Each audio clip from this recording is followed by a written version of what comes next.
जय हिंद बच्चों, स्वागत है अपने इस यूट्यूब चैनल पर। बच्चों, आज के इस वीडियो में एक बार फिर से हम कक्षा 12 के विद्यार्थियों के लिए भूगोल यानी ज्योग्राफी के मोस्ट इंपॉर्टेंट क्वेश्चन लेकर आए हैं, जो बच्चों कई वर्षों परीक्षाओं में पूछे जा रहे हैं। तो चलिए देर न करते बच्चों देखते हैं। देखो, क्वेश्चन है, विश्व में जनसंख्या के वितरण और घनत्व को प्रभावित करने वाले कारकों की विवेचना कीजिए। ये क्वेश्चन है बच्चों कि विश्व में जनसंख्या के वितरण और घनत्व को प्रभावित करने वाले कारकों की विवेचना कीजिए। देखो, ये लघुत्तरी प्रश्न है, बहुत इंपॉर्टेंस है, हर वर्ष परीक्षाओं में पूछा जाता है। चलिए बच्चों देखते हैं। देखो, इसका उत्तर देखेंगे हम लोग।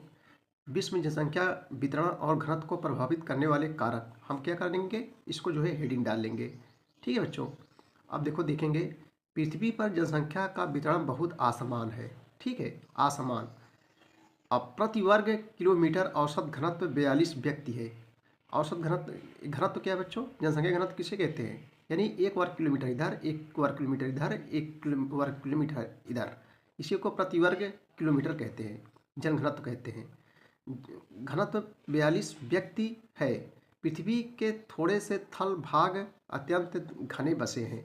दूसरी ओर बच्चों विस्तृत में लंबा, विस्तृत भूभाग या तो विरल है अथवा जो है निर्जन। विरल मतलब बहुत ज़्यादा, विरल है अथवा निर्जन पड़े हैं। इसी क्षेत्र पर जो है प्राकृतिक वातावरण के तत्वों का जो है प्रभाव तो मानव वितरण पर प्रत्यक्ष रूप से पड़ता ही है। साथ ही बच्चों वहाँ के सांस्कृतिक भूदृश्यों का भी गहरा प्रभाव पड़ता है। प्रमुख कारक इसके निम्नलिखित है। निम्नलिखित जाए नंबर 1 स्थिति। नंबर 1 ढेर डालेंगे हम लोग, स्थिति। देखो, किसी देश की केंद्रीय स्थिति जनसंख्या को अधिक आकर्षित करती है, क्योंकि बच्चों इस प्रकार की स्थिति से दूसरे देशों के साथ सुविधापूर्वक संपर्क स्थापित हो जाता है। जिस देश की स्थिति समुद्र तटीय होती है वहाँ भी सघन जनसंख्या मिलती है। यानी समुद्र तटीय बच्चों, समुद्र किनारे यानी सब कुछ पानी वगैरह हो जाता है, सब कुछ सुविधा मिल जाती है, इसलिए जनसंख्या अधिक होती है वहाँ। समुद्र तटीय होती है वहाँ भी बच्चों सघन जनसंख्या मिलती है।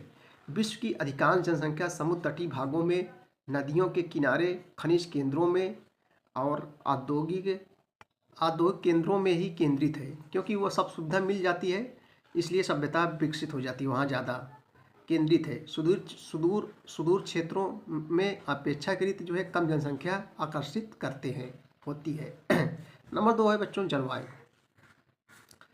देखो, जनसंख्या वितरण पर जलवायु का प्रभाव जो है अधिक पड़ता है। विश्व की समशीतोष्ण मतलब बराबर, न ज़्यादा गर्मी न ज़्यादा ठंडी, समशीतोष्ण जलवायु तथा मानसूनी जलवायु के प्रदेश सर्वाधिक घने बसे क्षेत्र होते हैं। मानसूनी जलवायु प्रदेश में विश्व की आधी जनसंख्या केंद्रित है। जहाँ बच्चों कठोर जलवायु होती है वहाँ जो है वहाँ घनत्व कम मिलता है, जैसे भूमध्य रेखीय प्रदेश, उष्ण मरुस्थलीय क्षेत्र या अत्यधिक ठंडे प्रदेश आदि।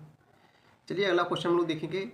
मानव विकास सूचकांक से आप क्या समझते हैं। ये हर वर्ष पूछा जाता है परीक्षाओं में। मानव विकास सूचकांक से आप क्या समझते हैं। तो चलिए बच्चों देखते हैं मानव विकास सूचकांक क्या है। देखो, मानव विकास का मापन सूचकांक द्वारा जो है किया जाता है। मानव विकास सूचकांक में क्या क्या बच्चों शामिल किया जाता है। देखो, ये किसी भी देश या राज्य के मानव विकास कैसे आप मापन करेंगे, पहले वहाँ देखेंगे स्वास्थ्य कैसा है, शिक्षा कैसी व्यवस्था है, इन सब का आधार मानकर तभी हम लोग मानव विकास सूचकांक तैयार करते हैं। तो मानव विकास का मापन सूचकांक द्वारा किया जाता है। मानव विकास सूचकांक में स्वास्थ्य, शिक्षा, जीवन प्रत्याशा यानी जीवन जीने की उम्र कितनी है, ये सब आता है। स्वास्थ्य, शिक्षा और जीवन प्रत्याशा। मानव विकास सूचकांक स्वास्थ्य, शिक्षा और संसाधनों की पहुंच के आधार पर देशों का क्रम तैयार करता है। ठीक है भैया, तैयार करता है। और मानव विकास सूचकांक मानव विकास की प्राप्तियों का क्या करता है, मापन करता है। चलिए अगला क्वेश्चन देखेंगे हम लोग। अगला क्वेश्चन बच्चों है कि चलवासी पशुचारक से क्या आशय है।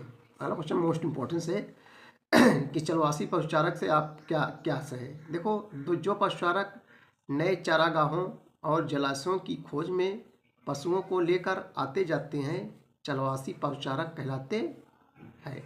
तो बच्चों ये थे मोस्ट इम्पोर्टेंट क्वेश्चन।